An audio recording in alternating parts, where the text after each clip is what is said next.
If you want to make a collage of the photos with specific number of rows and specific number of columns in Photoshop, you can do this very easily in Photoshop. You don't need to spend a lot of time moving the images around. It's very simple trick which you can use to create this collage. So let's get started.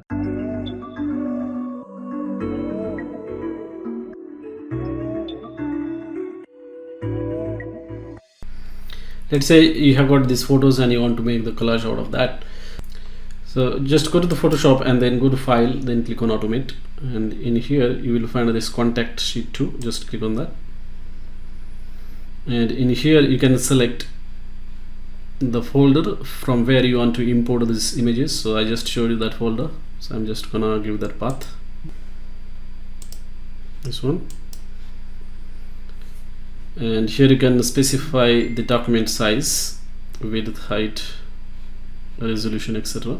And the number of columns, number of rows can be selected as well. I'm just gonna keep 2 rows and say 3 columns, and then just hit OK.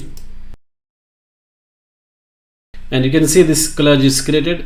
So since the dimensions of each image was different, this is how it is created. But if the dimensions of the images were same for all the photos, then it will align it properly.